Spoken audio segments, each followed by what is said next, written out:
Hello guys, welcome to my YouTube channel. അപ്പോൾ ഇന്നത്തെ recipe എന്ന് പറയുന്നത് കുമ്പളങ്ങ ഇട്ട ചിക്കൻ കറിയാണ് കേട്ടോ. പാലക്കാടിൻ്റെ ഫേമസ് ആയിട്ടുള്ള കറിയാണ്.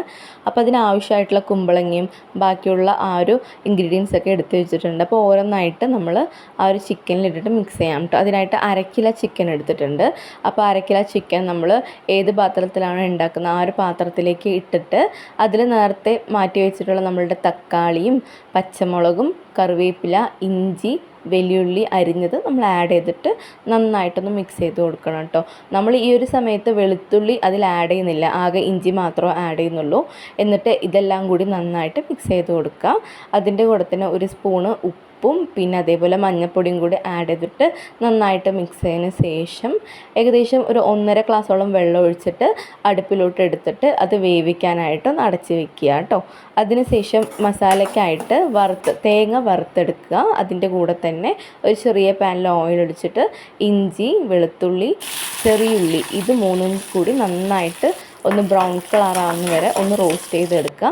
അതിനുശേഷം മഞ്ഞൾപ്പൊടി മല്ലിപ്പൊടി മുളക് പൊടി ചിക്കൻ മസാല ഇത് 4 കൂടി ആഡ് ചെയ്തിട്ട് നന്നായിട്ട് പച്ചമണം പോകുന്ന വരെ നന്നായിട്ടൊന്ന് ഇളക്കി കൊടുക്കുക കേട്ടോ. അതിനുശേഷം അത് ചൂടാറാനായിട്ട് മാറ്റി വെച്ചിട്ട് മുറിച്ച് വെച്ചിട്ടുള്ള ആ ഒരു കുമ്പളങ്ങ കുറച്ച് ഹാഫ് വേവ് ആയ ആ ഒരു ചിക്കനിലേക്ക് നമ്മൾ ഇട്ട് കൊടുത്ത് മിക്സ് ആക്കിയിട്ട് അതും കൂടി കുറച്ചൊന്ന് വേവാനായിട്ട് വെച്ച് കൊടുക്കണം കേട്ടോ.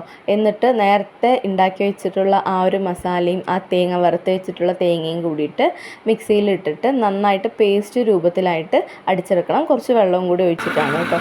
അപ്പോൾ ഈ ഒരു ടൈപ്പാണ് കേട്ടോ ഉണ്ടാവുക, നല്ല പേസ്റ്റായിട്ട് ഉണ്ടാവും. ഈ ഒരു മിക്സ് എടുത്തിട്ട് നമ്മൾ നേരത്തെ വേവിച്ച് വെച്ചിട്ടുള്ള ചിക്കനിലേക്ക് ഒഴിച്ച് കൊടുക്കുക. എന്നിട്ട് ആവശ്യത്തിന് വെള്ളം ഒഴിച്ചിട്ട് പിന്നെ ഈ ഒരു സമയത്ത് ഉപ്പ് തികയൊന്നും ചെക്ക് ചെയ്ത് നോക്കുക. എന്തായാലും നമ്മൾ ഓൾറെഡി ചേർത്തിട്ടുണ്ട്, തികഞ്ഞിട്ടില്ലെങ്കിൽ കുറച്ചും കൂടെ ആഡ് ചെയ്ത് കൊടുക്കാം കേട്ടോ. എന്നിട്ട് കുറച്ചധികം തന്നെ മല്ലിയില എടുത്തിട്ട് അതിൻ്റെ കൂടെ ഇട്ട് കൊടുക്കുക. എന്നിട്ടൊന്ന് ചെറുതായിട്ടൊന്ന് മിക്സ് ചെയ്ത് കൊടുക്കുക. അതേപോലെ തന്നെ കറിവേപ്പിലയും കൂടി എടുത്തിട്ട് മേലെ ഒന്ന് വിതറി കൊടുക്കുക കേട്ടോ. അതിനുശേഷം നല്ല കറിയൊക്കെ അങ്ങനെ തിളച്ച് വറ്റി വന്നു കഴിഞ്ഞാൽ നമ്മുടെ കുമ്പളങ്ങ ഇട്ട ചിക്കൻ കറി റെഡിയായി. എല്ലാവരും റെസിപ്പി ഒന്ന് ട്രൈ ചെയ്തിട്ട് അഭിപ്രായം കമൻസിൽ അറിയിക്കുക കേട്ടോ. എന്താ നെക്സ്റ്റ് കേൾക്കണം. ബൈ.